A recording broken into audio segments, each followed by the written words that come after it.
Hi, welcome to my show.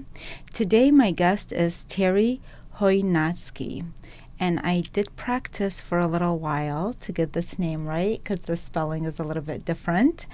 And Terry is an author, and she's also a friend, and I am so happy to have her here. Hi, Terry. Hi, William. How are you? I am good, and I am so happy that you're here to share some of your work as well as not just with regards to your writing, but you are very active in the community. So the way we have met, which you just reminded me because I've seen you so many times over the years, but it was at the Sterling Heights Library where there was an open mic event, and I had signed up, and I brought the Girl Scouts. At that time, I was the co-leader for the Girl Scouts in Sterling Heights, and I brought them in, and they were going to get a badge for that. And I remember you gave them front row seats. They were a great audience. Well, and I appreciate you took really good care of them at the time, and they really enjoyed it. The whole purpose was I wanted them to come and experience the local authors and the literary community.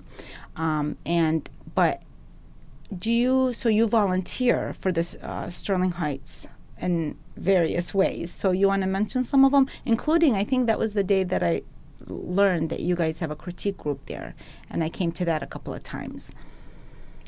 Yes, I'm very active with the Sterling Heights Public Library, and they're incredibly supportive of our writing community.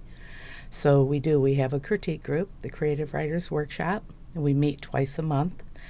And it's a wonderful group. We're open to all genres, all age brackets, and all experience levels, which that's important because it gives even new writers an opportunity to come in and find out what it's like and how they can improve their work. And it's a friendly environment. People learn that we are critiquing the writing, not the people, and that's critical.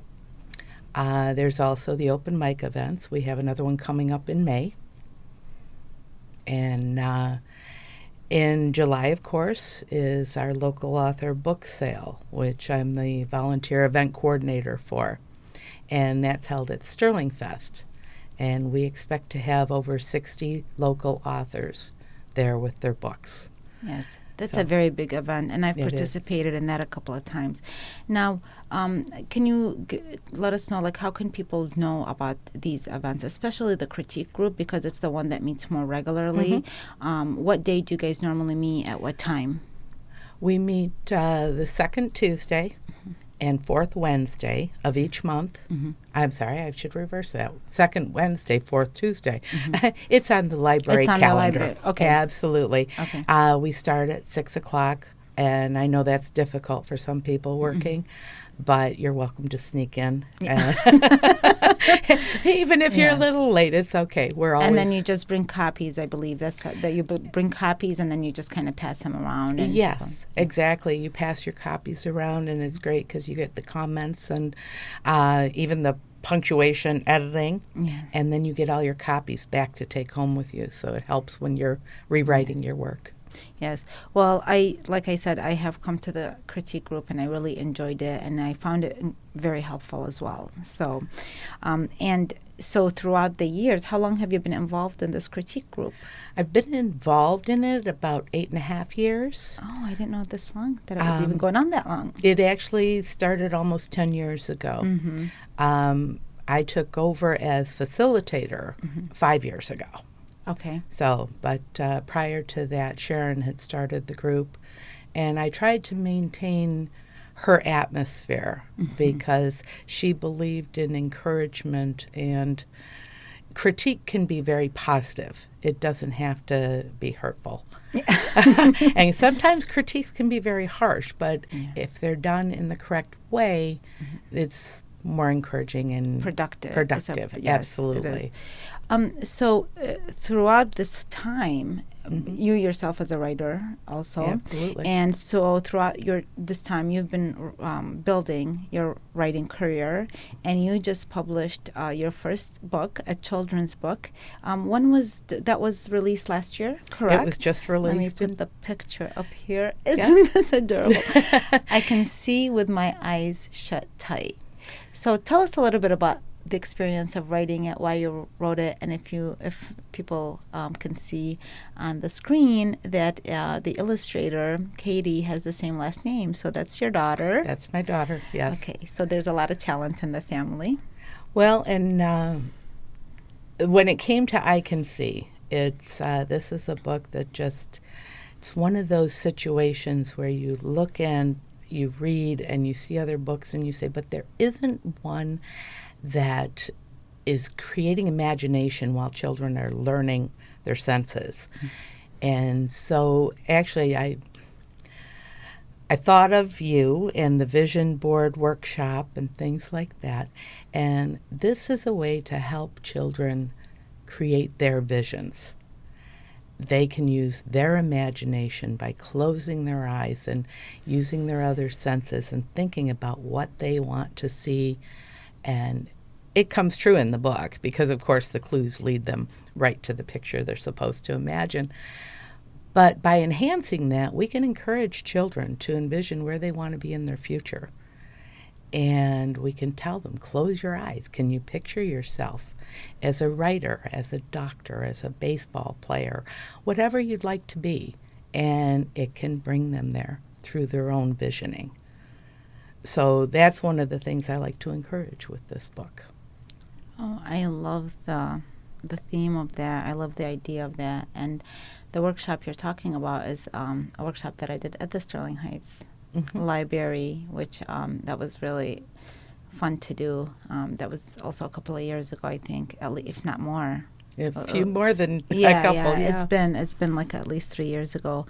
I as you know, because you've been involved in my work and you've read some of my books, and I really encourage that with regards for us allowing ourselves to own our dreams and pursue them, so that there isn't all that the pressure and the depression and things that are happening. Today on the news, they were mentioning yet another depression pill that just came out. And I thought, well, we can continue these things can continue to pop up left and right. Absolutely. That doesn't mean it's going to take away the problem. But if we start early with these kind of messages, this kind of creativity, that really is the solution for eliminating these depression pills that have these warning signs of you can actually commit suicide while you're on these, things Absolutely. like that. Yeah. Medications have side effects. Yeah. And by encouraging children to think about where they'd like to be and the kind of person they'd like to be. And I like to use the example of my son because when he was in kindergarten, he wanted to be somebody in the news, and he would be an announcer and that kind of thing.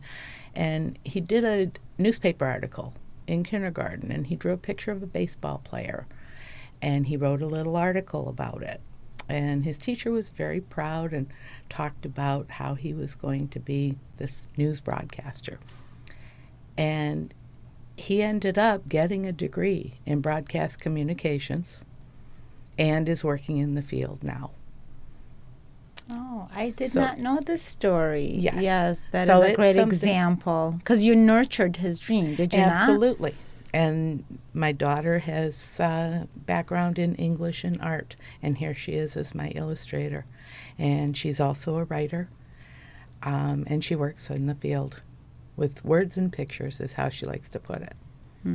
Wonderful. So- So you lived that example. So another thing I also believe in is I actually posted on something similar on Facebook the other day, but I've said it many, many times that I feel that it's very important, that it's good to have a good book, but it's more important to have a good life, because what's the use of having a good book if you have a lousy life? If we Absolutely. put all our focus, and then and some people have followed philosophies of some writers that really did not live by their philosophy. They really had the total opposite, but then it all sounded very poetic on paper. Right. But in your case, this is a great example of how you lived it and now you're passing it on through And your work. Absolutely. I've seen it with all three of my children and how they've grown into, the way I refer to it, is grown into their passion. And it started when they were very young, and that's part of what inspired this book. Is children have to start creativity and imagination and belief in themselves at a very young Early age. age, yes. And now, what about you? When did you start having the interest in writing? And then did it have to be put on hold for family or what have you? So what's your story? I started writing when I was in elementary school. And I was that girl that took my notebook and my pencil and would lay under the tree and write instead of running around the playground. So it's been a long process. I went on toward journalism, where I worked on school newspapers. I was the editorial editor of my high school paper. Followed that passion through college. Thought I was cut out for journalism and decided that that really wasn't where I wanted to be. Mine was more of a creative pursuit than getting up in the middle of the night to cover a breaking news story, which at the time I had to do for the newspaper. That's how you write. It's like... It was like, wait, I have to go to the fire department when? Now, 3 o'clock in the morning. Yeah, it wasn't as glamorous as you thought it would be. No. And so that's when I decided to follow more of the creative pursuit. Did I set some aside while I was raising my children? Yes.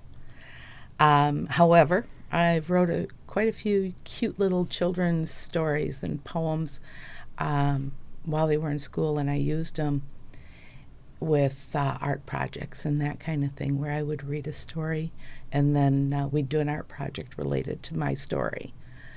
So you were still active. I in was a different still way. active, just Yes. in a different way, Yes. using my writing that way.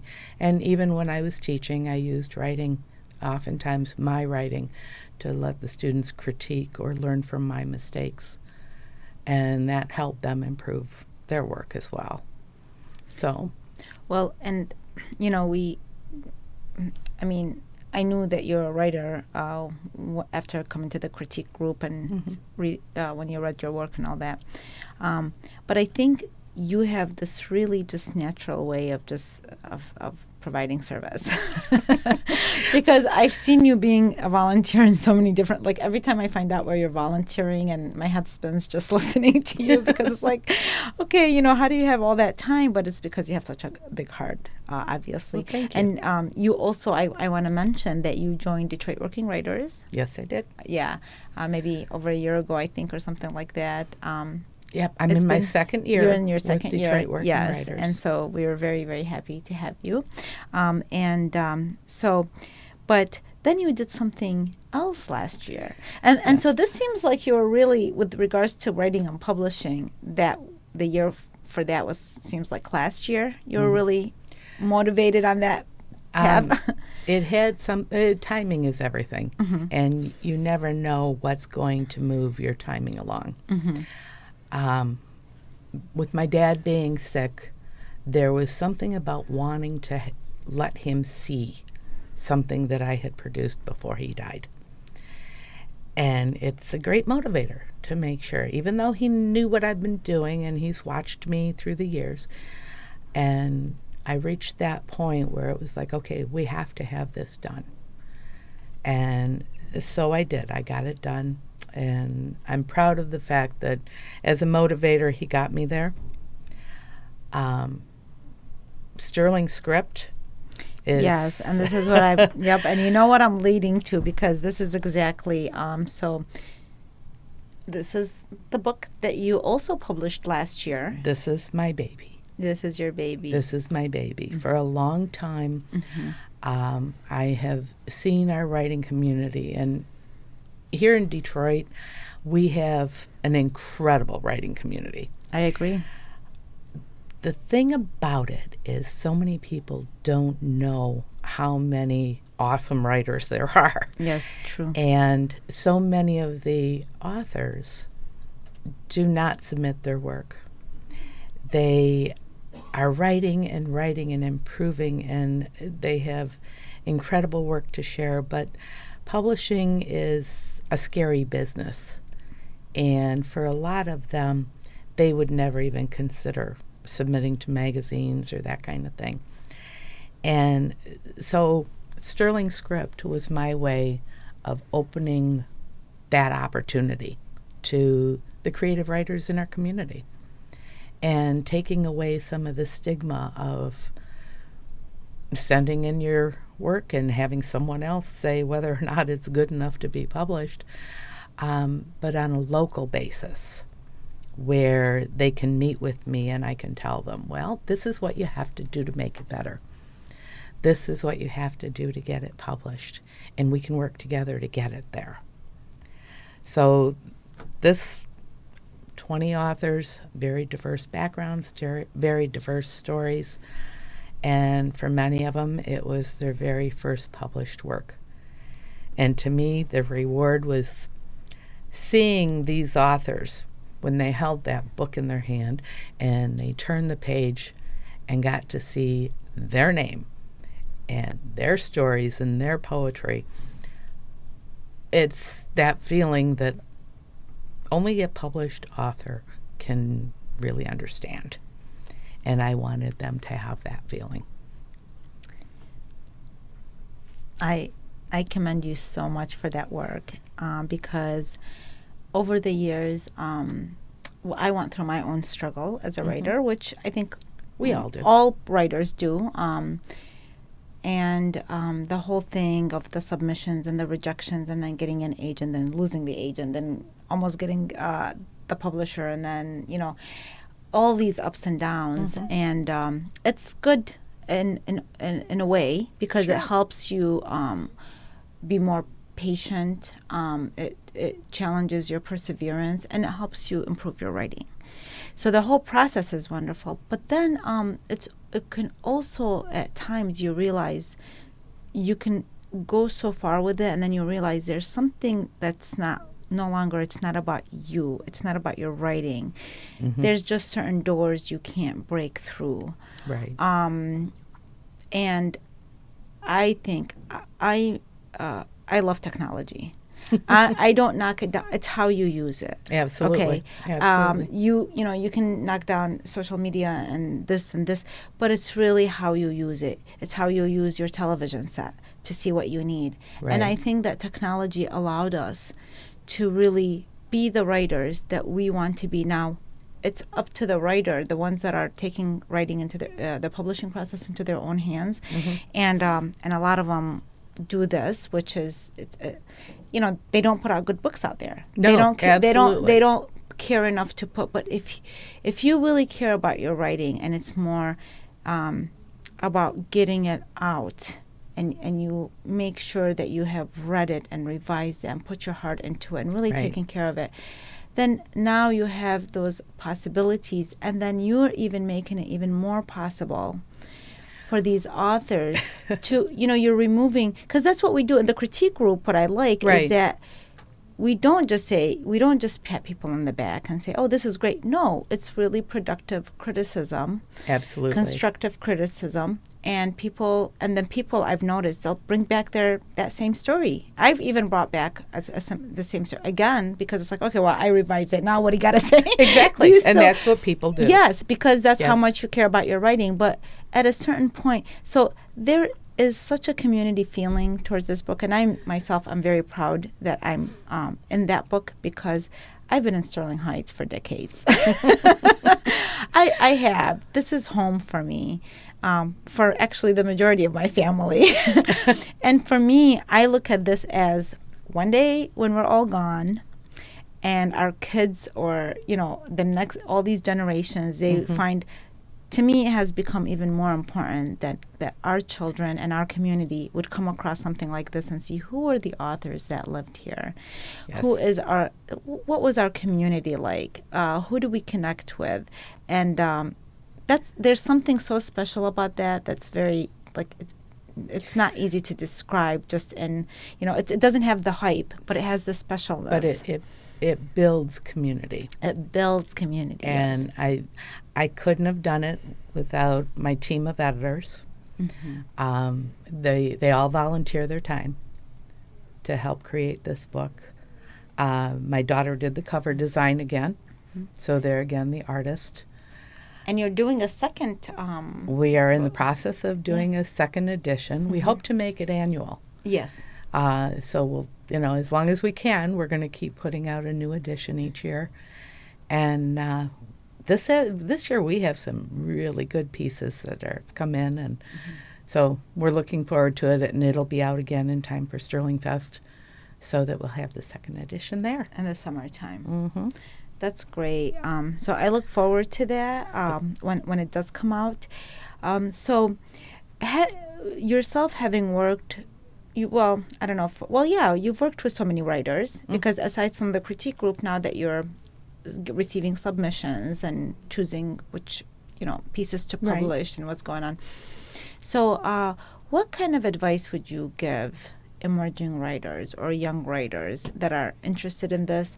And also just if you want to, after you answer that, maybe address also the fear factor that goes with writers. What would you say to something like that? The fear factor. I like that one. Because sounds like a horror movie. But that goes along with being a new writer. Yeah. There's the fear factor, and that to me never goes away. We're all very sensitive when it comes to our work. We put our heart and soul into it. And you have to develop that point where you say, okay, yes, this is my heart. I'm bleeding over this piece of work, but ultimately I want it to be the best work it can be. And as a young writer, take it to critique groups. Have other people read it, grandma, grandpa, whoever. You'll get your pats on the back, but at the same time, you'll find those people that will be very honest with you. And that's what's going to make your work good. It's going to make it better. And the better it gets, the more you write. So you keep writing. And even if you write 20,000 words that are absolutely terrible, you throw them away, but you learned something from putting them together. National Novel Writing Month. NaNoWriMo is a great place for beginning writers. Coming up actually in April is they have Camp NaNoWriMo, which is not quite as scary or large as the Novel Writing Month in November, but it's a good place to start. You can set your own goals, and it can help a writer develop that discipline that it takes to be a writer, because you have to avoid distraction and you have to keep writing no matter what. I have also noticed with regards to writers that I encourage to come to critique groups. I haven't thought of this as right now when you're mentioning, but they do have a fear of reading, even to critique groups. So they kind of want to stay behind the scenes as they're building their work. But I remember once where there was a professor, I worked at a family-owned video store. I managed it, and he was a customer there. And when he found out I was a writer, he said, "You really need to find a community." And he said, "There's a Rochester writers group that meets once a month. Why don't you, give them a try?" Well, that was my first audience, and I read the book that was published. My first book that was published was the first chapter was read in front of them. Okay.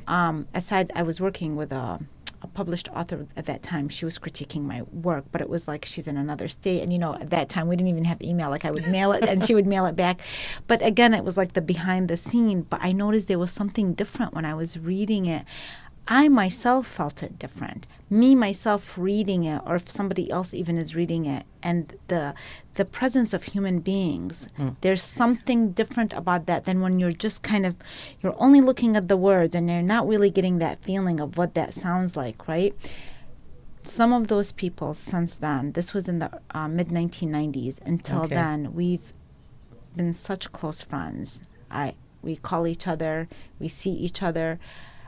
So and they've helped me like throughout the years Sure. where, Yeah. oh, you know what, Elizabeth, can you take a look at this? And and we can communicate. And because they understand and know my writing, so they can respectfully, like, they can be very honest with me, and it's very, very helpful. So the community building it's more, it's long term. It's not just about that piece and that time. Absolutely not. You have no idea the kind of friendships that you form, including like you and me. Really, Right. that was started from that critique group, and because we connected, and then we just grow in that way. So I only have, unfortunately, just a few minutes left, but just last words, any last words of wisdom that you would like to share, or even something about yourself or your books, or just about writers in general. That's a tall order there. Yeah. And if you can why do that in 2 minutes, that would be great. I think it's important that as a writer, you keep persevering, keep learning. Reading aloud is a big thing to do, even if you read to your computer and you play it back, because you will hear, even though you know the inflection you want, you will hear the awkward phrases. So I encourage. That's a good advice. Yeah. I encourage that. That's Yes. a big help. It also, I can see that happening where if you're doing that and you hear yourself, you're actually you're getting closer to the reality of your book getting published, because believing in visions and believing it, when you hear yourself, I mean, you can then see what it would sound like when you do an audiobook. Absolutely. It's like you're rehearsing your success. So, but again, I loved having you here. Here's the books again. I can see with my eyes shut tight. And this is the Sterling Script. They're both available on Amazon. Actually, Sterling Script is available on Amazon. I can see at this point is only available at my website. Okay, well, and we have put your You have that website, up there. yes, and then I will also provide more information when I do the blog post about you. So Very good. again, Thank you. thank you, and good luck. Thank you.